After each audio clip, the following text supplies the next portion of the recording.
2024 সালের 5 আগস্ট বাংলাদেশ স্বাধীন হয়েছে। স্বাধীন হয়েছে সলিমুল্লাহ খানদের মতো নাস্তিকের জন্য, স্বাধীন হয়েছে তসলিমা নাসরিনের উত্তরসূরিদের জন্য। সুদীর্ঘ 15 বছর ফেসিবাদের নায়িকা শেখ হাসিনা বাংলাদেশে আলেম ওলামাকে নির্যাতন করেছে। বাক স্বাধীনতার দোহাই দিয়ে যারা ইসলামকে আঘাত করেছে তাদেরকে আশ্রয় এবং প্রশ্রয় দিয়েছে। ফেসিবাদের বিরুদ্ধে আন্দোলনের সূচনা হয়েছে 2013 সালের 5ই মে আলেম ওলামার রক্ত ঢালার মাধ্যমে।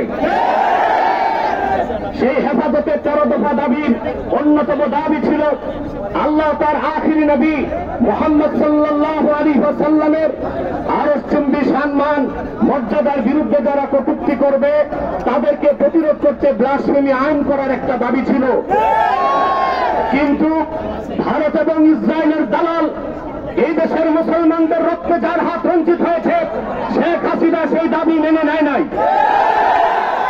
আমরা ভেবেছিলাম 2024 সালের 5 আগস্ট বাংলাদেশ স্বাধীন হয়েছে। স্বাধীন হয়েছে সলিমুল্লাহ খানদের মতো নাস্তিকের জন্য, স্বাধীন হয়েছে তসলিমা নাসরিনের উত্তরসূরিদের জন্য। আমরা স্বাধীনতা পাই নাই। সেই বাংলাদেশে আল্লাহ তার হাবিব মুহাম্মদ সাল্লাল্লাহু আলাইহি ওয়াসাল্লামের আরশচুম্বী সম্মান মর্যাদার বিরুদ্ধে বাক স্বাধীনতার দোহাই দিয়ে নাস্তিকরা যখন তখন বেয়াদবি করে তাদের শাস্তি যদি না হয় আমরা মনে করি মুসলমান এখনো বাংলাদেশে পরাধীন।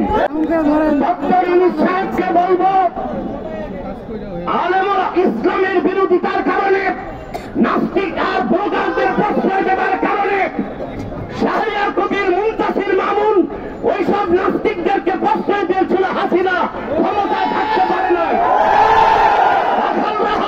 আর কুখ্যাত গালেব আর ফরহাদ মনসারকে ইউনূস সরকার আপনি যদি প্রশ্রয় দেন আপনি তো ক্ষমতা ছেড়ে বাংলাদেশ থেকে চলে যাবেন।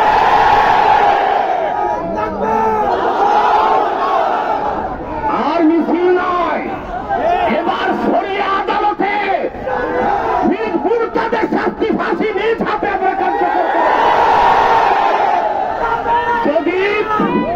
যদি আল্লাহ তার হাবিব সাল্লাল্লাহু আলাইহি সাল্লামের বিরুদ্ধে বেয়াদবি করে যারা নাস্তিকদের মতে সেটা যদি বাক স্বাধীনতা হয় তাদের কল্লা কেটে দিবে, এটা আমাদের হাতে স্বাধীনতা।